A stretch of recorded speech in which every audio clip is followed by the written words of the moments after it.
Chapter 29. God and Liberty. After the fall of DeWitt, the men who laid siege to the town headed north to Adam-ondi-Ahman. In neighboring counties, other mobs began forming to attack far west and the settlements along Shoal Creek, vowing to drive the Saints from Davies to Caldwell County and from Caldwell to hell. General Alexander Doniphan, an officer in the state militia who had provided legal help to the church in the past, strongly encouraged the Caldwell County Militia, an official unit of the state militia composed mainly of Latter-day Saints, to defend their communities against enemy forces. Knowing the Saints in Davies County were in grave danger, Joseph and Sidney ordered the Caldwell County Militia and other armed men to Adam-ondi-Ahman. Mounting horses, Joseph and Hiram rode north with the group. On October 16, 1838, as the troops set up camp outside Adam-ondi-Ahman, a heavy snowfall blanketed the county. Downriver, Agnes Smith was settling in for the night. Agnes was married to Joseph's youngest brother, Don Carlos, who was away. Aside from her two small daughters, she was alone in the house. Sometime before midnight, a group of men broke into her house and surrounded her.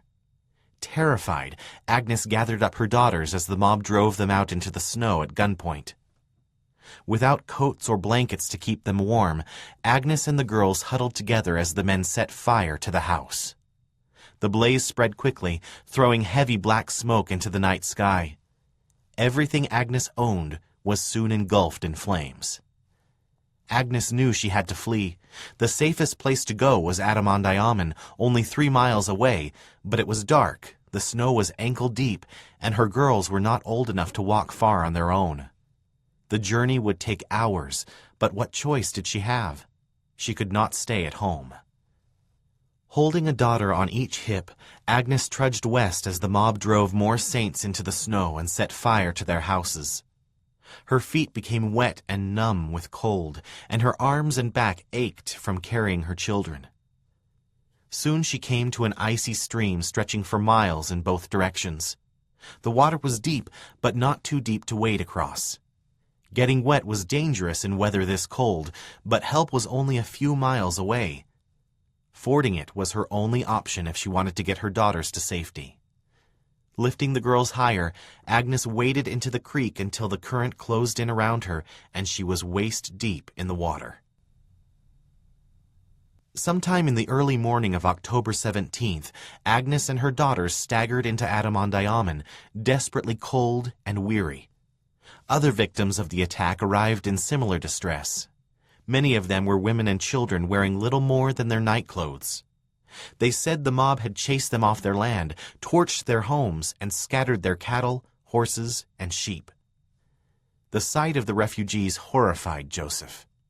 In his 4th of July speech, Sidney had said the Saints would not go on the offensive, but if their enemies went unchecked, what had happened to the Saints in DeWitt could happen in Adam-ondi-Ahman.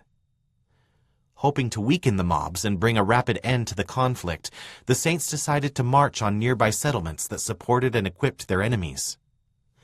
Dividing their men into 4 units, church and militia leaders ordered raids on Gallatin and 2 other settlements. The 4th unit would patrol the surrounding area on foot.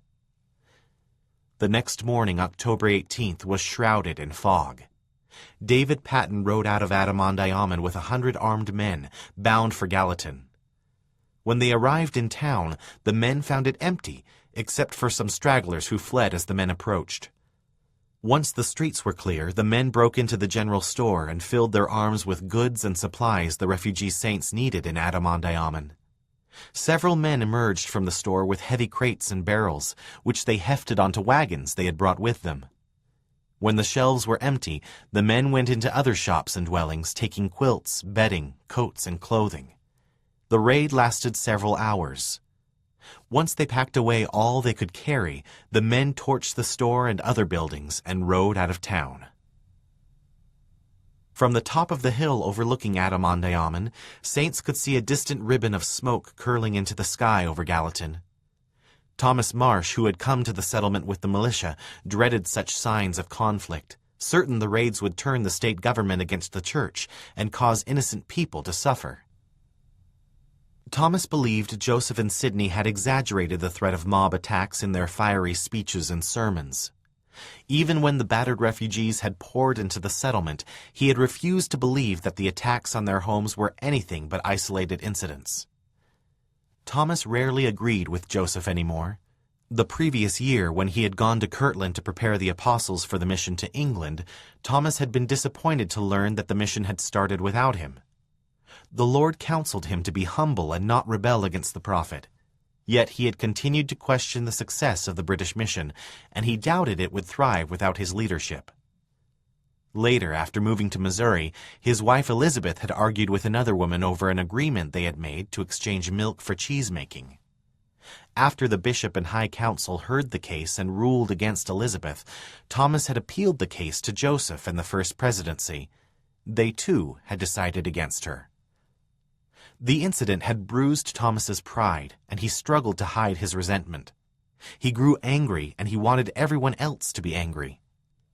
Twice already Joseph had asked him if he was going to fall away. "When you see me leave the church," Thomas had replied, "you will see a good fellow leave." It was not long before he saw only the worst in the prophet. He blamed Joseph for the crisis in Missouri and found fault with his response to the violence. He also knew others who felt the same way, including fellow apostle Orson Hyde, whose faith had faltered again after returning from England. Shortly after the raiding parties returned to Adam-ondi-Ahman, reports arrived that mobs were closing in on Far West. Alarmed, the Saints' forces hurried back to Caldwell County to protect the town and their families. Thomas returned with them, but not to defend the town. Instead, he packed his belongings and left Far West under the cover of night. He believed divine punishment was about to rain down on Joseph and the saints who followed him. If the mob or the government leveled Far West, he thought, it was because God willed it to happen.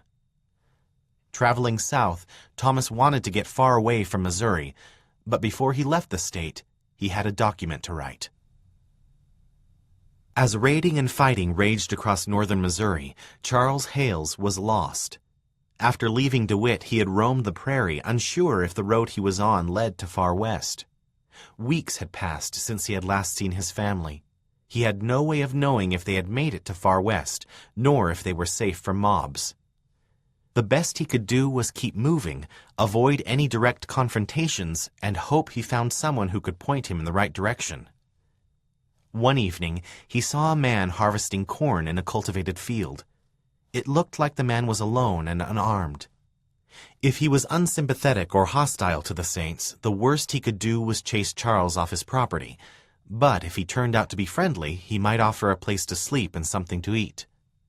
Approaching the farmer, Charles asked if he could shelter him for the night. The farmer did not answer the question, but instead asked if Charles was a Mormon. Knowing it could cost him a meal and a warm place to sleep, Charles said he was. The farmer then said he had nothing to offer him and told him he was a long way from Far West. "I am a perfect stranger in the county," Charles told the farmer. He said he had lost his way and could not walk any farther. His feet were blistered and sore. It was sunset, and he had another cold night on the prairie ahead of him. The farmer appeared to take pity on him. He told Charles that some men had stayed at his house during the siege of DeWitt. They belonged to the mob and had made him swear never to let a Mormon stay with him. But he then told Charles where he could find shelter nearby and gave him directions to Far West.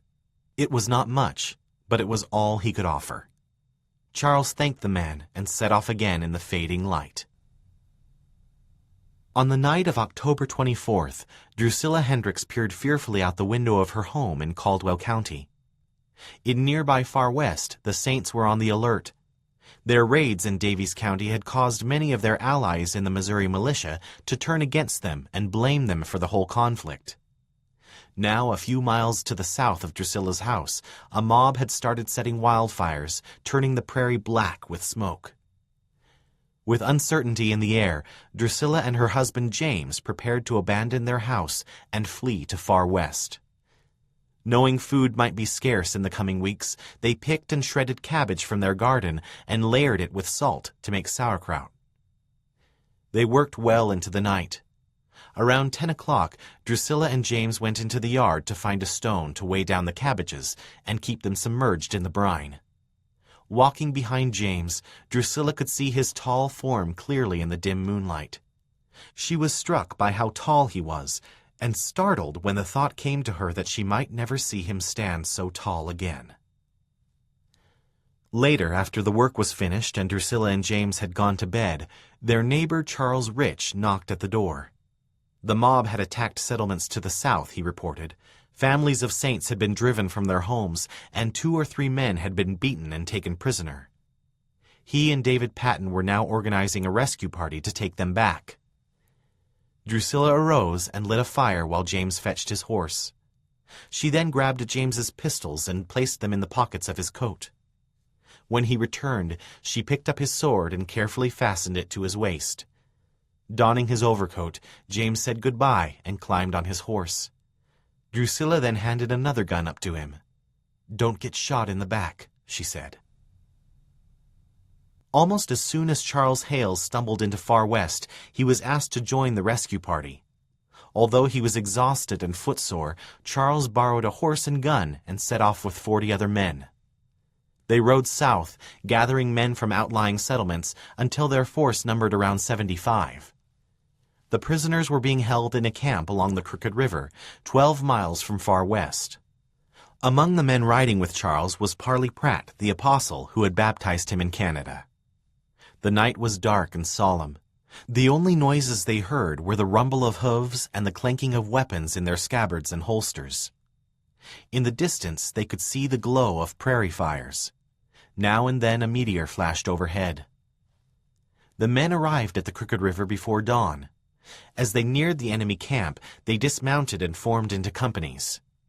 "Trust in the Lord for victory," David Patten said once they assembled.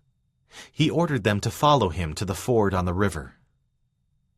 Charles and the other men marched silently up a low hill until they could see campfires along the river.